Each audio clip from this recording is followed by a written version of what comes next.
안녕하세요, 일렉트로캠입니다. 오늘도 흥미진진한 테슬라 이야기를 해볼까 합니다. 계속해서 원자재 이야기를, 배터리는 원자재 덩어리이기 때문입니다. 그러니까 원자재 푸는 얘기, 비인간적인 얘기도 제가 많이 했죠. 거기 좀 더 보충 설명, 그리고 이게 왜 지금 급박하게 돌아가는지, 그게 왜 이렇게 해결하기가 쉽지 않은지, 거기에 이제 선봉장에 테슬라가 있기 때문에 거기에 더 관심을 가질 수밖에 없습니다. 제가 이렇게 마이닝이라든지 마이닝 뉴스에 대해서 관심을 많이 갖게 된 이유가 진짜 배터리가 원자재 덩어리다 보니까 테슬라 때문에 광산 사업이 어떻게 돌아가고 뭐 이런 것까지 관심을 갖게 되네요. 참 여러모로 제 시야를 넓게 해주는 회사인 건 맞는 것 같습니다. 시작하기 앞서 이제 중국 판매량이 좀 나왔는데요. 중국은 뭐 달마다 나오죠. 블룸버그에서 중국 로컬 브랜드의 강세를 얘기를 했습니다. 진짜 해외 브랜드는 하나도 없고 테슬라 하나만 덩그러니 있는데 이제 3위인데 뭐 테슬라도 힘들다, 뭐 블룸버그 논조가 뭐 그렇죠. 근데 여기 보면은 플러그인 하이브리드, 하이드로젠, 이건 순수 BEV, 배터리 일렉트릭 비클이 아니라 다 합친 거고, BYD는 다들 아시다시피 여러가지 많이 껴들어가 있죠. 그리고 GM과 합작인, 이건 홍강미니가 차지하는 비중이 워낙 많아서 여기서 대용량 배터리와 괜찮은, 그래도 전기차를 여전히 중국에서 제대로 만드는 건 테슬라가, 그렇게 보면 또 우위라 할 수 있지만 참 중국 브랜드가 얼마나 강세인지 여기 알 수 있는 것 같습니다. 그러니까 중국의 전기차 경쟁력은 상당한 건 사실이고요. 미국이 저렇게 막았기에 망정이지, 진짜 안 막았으면은 중국산 자동차가 조만간 넘쳐 들어오지 않을까라는 생각이 드는데, 일단 중국에서 다시 테슬라가 요번에 77,000대 셧다운 되기 전으로 돌아왔다라는 겁니다. 참 이런 중국과 미국의 살얼음판 사이에서도 테슬라는 작두타는, 이거는 근데 77,000대는 수출 물량까지 합친 거라서 어쨌든 근데 만들기 바쁘죠. 잘 그래도 팔고 있다. 참 이 묘한 상황에서 진짜 잘 하고 있다라는 생각이 듭니다. 자, 이제 본 게임인, 지금 캐나다에 차 공장을 뭐 만든다는 얘기도 있는데 그보다 훨씬 더 중요한 게 지금 그래파이트입니다. 테슬라는 앞으로 원자재 덩어리입니다. 전 세계에서 이런 러머티리얼을 사들이 가장 큰 손이 될 확률이 굉장히 높습니다.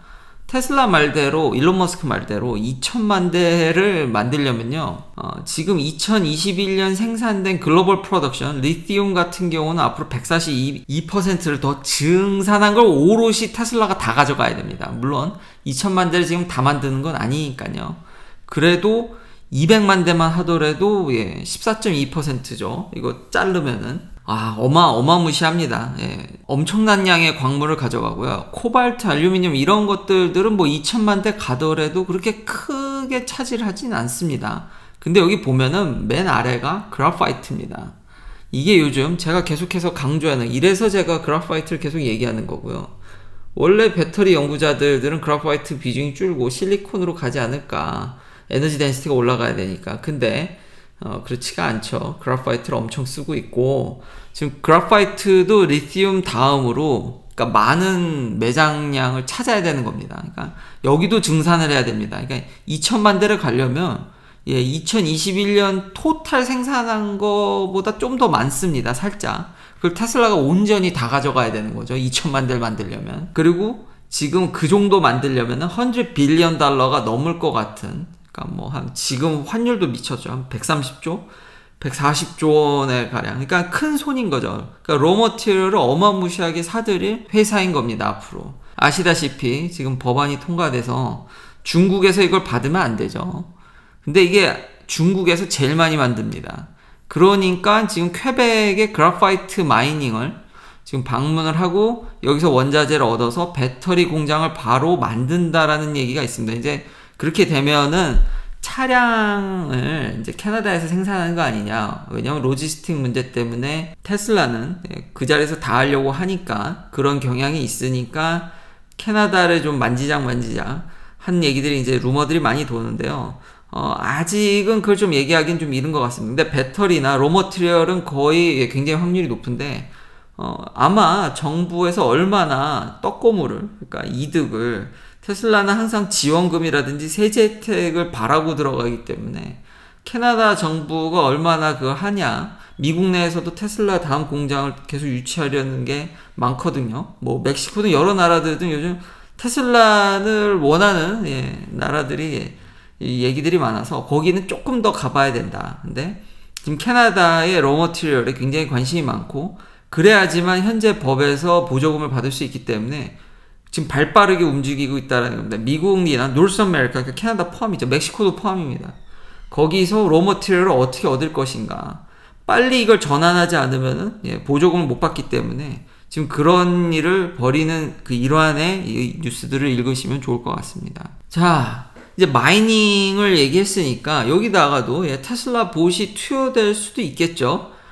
찾아보니까 논문들도 많고, 로봇을 이용해서 이미 마이닝, 그러니까 캐려고 그런 러머티리얼들, 뭐 그라파이트든 뭐 코발트가 됐든 니켈이든 지하 광물 자원들을 로봇으로 캐려는 연구는 오래전부터 시도가 됐고, 어느 정도 진전이 돼서 심지어 이런 걸 테스트하는 데도 있더라고요. 그러니까 이미 오토너머스 비에이클을 제한적인 요건으로 트럭들을 계속 로봇들이 막 움직인다라든지 그 로봇이 들어가서 캐는 거죠. 이러면 인권적인 문제나 이런 것도 없지 않겠냐? 예, 맞습니다. 로봇이 훨씬 더 좋고, 그리고 위험 지역에도 들어갈 수 있고, 이런 로 머티리얼들이 이게 무슨 오일 마냥 큰 리저브에 있으면 참 좋겠는데, 그게 아니라 정말 무슨 나무까지 뿌려듯이 들어가기 때문에, 그래서 비인간적으로 이렇게 사람이 정말 유용한 로봇입니다. 그러니까 사람만큼 싸고, 현재 로봇이 사람만큼 일을 못하죠. 그래서 테슬라 봇에 우리가 많은 기대를 하고, 여기 참 어린 친구들이 이게 문제인데요. 너무 쌉니다. 그러니까 여기에 인건비가 너무 싼 게 제일 큰 문제입니다. 저런 분쟁 지역, 러머티리얼을 많이 갖고 있는 데는 규제도 없고 인건비도 너무 쌉니다. 그러니까 로봇을 개발할 비용이면은 차라리 저기서 그냥 돈 몇 푼 주고 캐는 게 훨씬 이득이기 때문에 지금까지 이게 되지가 않는 겁니다. 챌린징이 뭐냐면, 이 로봇이 만들어 놓으면 뭐 계속 알아서 푸는 게 아니라 관리를 해줘야 되고, 계속해서 개발을 해줘야 되고, 수리 및 메인테넌스를 해야 되는데 그 비용이 어마무시합니다. 여러 모델들이 나와 있는데 사람만큼 싸지가 않습니다. 아직까지 경제성이 없는 게 문제입니다. 그래서 현재 로봇들이 주로 어디에 투여되고 있냐면, 아예 인간이 못 푸는 해저라든지 지구 밑에는 어마무시한 자원들이 정말 많더라고요. 못 캐서 문제지. 그러니까 위험한데 단가가 비싼 머티리얼들 많지 않습니까? 희토류 중에서도 루비듐이라든지 뭐 여러 가지 이상한 희귀 물질들 많지 않습니까? 그런 것들을 캐려고 로봇을 많이 씁니다. 그러나 코발트는 얘기가 다르죠. 그러니까 아직 그러니까 로봇을 훨씬 비싸서 사람을 로봇같이 쓰면 되는 거죠. 그리고 여기 인건비가 너무 싸다는 점. 그리고 이미 우려하는 게 뭐냐면, 전에도 제가 옛날에 한번 얘기했는데, 이런 광산 사업의 문제점들 여전히 바뀌지가 않았고요. 이 페어 트레이드 커피라는 문제에서 우리는 이미 익히 이게 안 된다라는 걸, 제재를 가한다라는 게 쉽지 않다라는 거를 이미 몸소 다들 체험을 하고 있습니다. 그러니까 커피 농장에서 일하는 노동자들이 착취를 당하죠. 많이. 그래서 이제는 그런 인권이라든지 그런 거를 보장해주고 좀 더 나은 환경에서 재배한 커피만 사겠다. 미국이 이랬거든요. 스타벅스도 이랬고. 근데 말짱 꽝이었죠. 일단 거기 있는 커피 농장들의, 그러니까 소상공인이라고 해야 될까요? 그런 분들이 그 기준을 못 맞춥니다. 그러다 보니까 거기 있는 대기업만 그걸 맞출 수 있기 때문에 소상공인이 전멸하는 사태가 벌어졌고요. 그러니까 근본적으로 저기에 인프라스트럭처 및 사회 전반의 제도가 정상화돼야지, 사는 사람만 그런 거 살게요 해가지고는 이게 안 된다라는 거죠. 오히려 이거 제도를 시행함으로써 거기에 조그만한 커피 농장들이 전멸해버리는 사태가 벌어졌고, 두 번째로 사회가, 이게 선진국만큼 세상은요 정말 이 광산 쪽 보니까 진짜 한국이든 미국이든 우리는 그래도 물론 여기 총기 사고도 많이 나고 이게 좋은지는 모르겠지만, 그래도 이런 우리가 익히 들은 나라들은 정말 사람답게 안전하게 살 수 있는 거지, 광산 이 러머티리얼 쪽을 공부하게 되면은 얼마나 세상이 개판인지를 알게 됩니다. 그러니까 거기 보면은 심지어 대기업들도 우리 되게 인간적으로 그 니네 기준 맞춰가면서 커피를 재배했어라고 뻥을 칩니다. 거짓말도 합니다. 근데 시스템이 개판이니까 그걸 검증할 끼도 쉽지가 않습니다. 사는 사람 입장에서 그게 어떻게 만들어졌는지. 코발트나 이런 그래파이트 이런 것들도 문제입니다. 예. 그렇게 페어 트레이드를 하려고 하는데 그래서 많이 나아지고 있는데 여전히 문제가 심각하다라는 거죠. 왜냐하면 거기 자체가 지옥이기 때문입니다. 그걸 검증한다라든지 거기 내전이라든지 사회 시스템 인프라가 나아지지 않으면은 사는 사람이 컨트롤하기는 어렵고 암시장이나 이런 데서 싸게 돌아다니고, 두 번째로 그거를 받아다가 바로 쓸 수 있냐? 그것도 아니거든요. 이제 정제를 해야죠. 리파이닝을 해야죠. 저 로머티리얼을 갖다가는 그대로 배터리 못 만듭니다. 퀄리티를 올려야겠죠. 순도를 올려야 되죠. 거기에 또 엄청난 화학약품이라든지 이런 게 들어가는데 환경 규제가 심합니다. 지금 미국 내에서 굉장히 광산을 다시 재가동하려고 무지무지 애를 쓰거든요. 왜냐면 중국을 끊어야 되니까요. 근데 지금 진행되는 프로젝트의 업데이트 현황을 보니까 다 지금 굉장히 딜레이 되고 있습니다. 왜?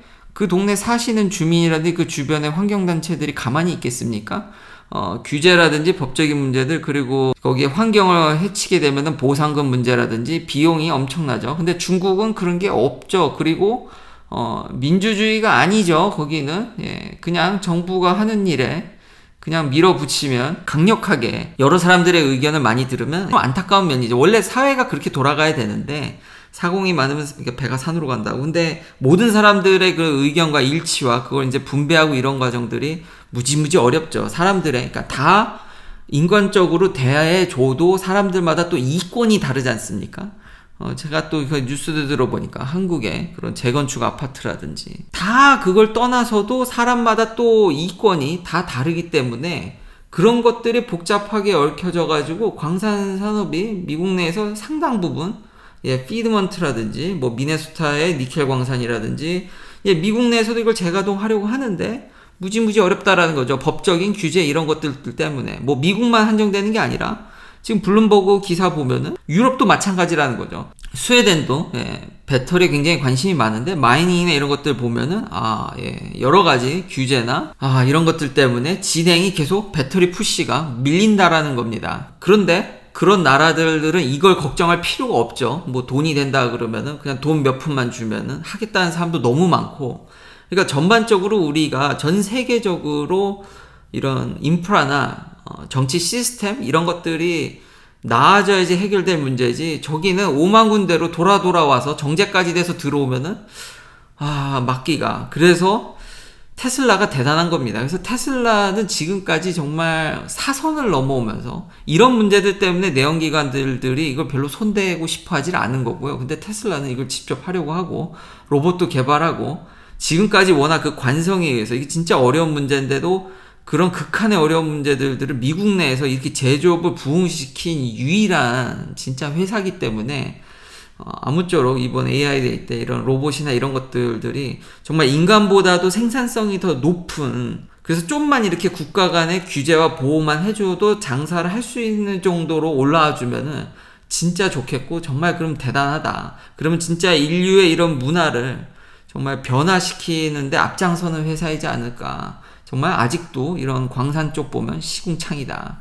그리고 한 가지 추가로 밴쿠버 베이스의 이제 그래파이트도 지금 캐나다에서 그러니까 엄청나게 미국하고 연계해가지고 지금 갑자기 광산 붐이 일어납니다. 왜? 다 중국에서 봤던 것 다 끊으려다 보니까 정말로 붐이 엄청 일어나고 있는데 여기서 하려니까 쉽지가 않죠. 인건비뿐만 아니라 법적인 문제 여러 가지들, 그리고 로봇은 비싸다. 자, 마지막은 테슬라가 지금 세미트럭에 대한 테크니션 및 지금 시설들을 확충해가고 있고 서비스 프로그램도 나오고 있습니다. 그러니까 진짜 디플로이를 할 것 같습니다. 지금 캘리포니아를 중심으로 네바다까지 지금, 그러니까 네바다에 아마 이제 리노면은 좀 더 가면 이제 배터리 공장들, 자기들도 네바다에 공장이 있으니까, 기가 팩토리가 있으니까 당장 자신들의 배터리 및 이제 텍사스까지 확장이 되겠죠.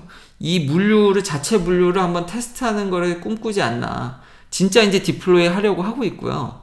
차근차근 준비가 되고 있는데, 거기 기사에 보니까, 많이 현실화됐더라고요. 차 모양이 초기 디자인은 좀 더 미래지향적이었죠. 근데 실상은 이렇게 생겼습니다. 지금 업데이트된 페이지는 좀 더 보통의 클래스 A 트럭 같이 생겼죠. 여기 조금 더 미래지향적인데 이제 좀 모양이 뭐 현실화 됐다고 봐야겠죠. 실내 역시도 초기 컨셉 디자인이 진짜 멋있었는데 그래도 꽤 컨셉을 살렸다고 할 수 있겠습니다. 이것도 뭐 나쁘지는 않은데요.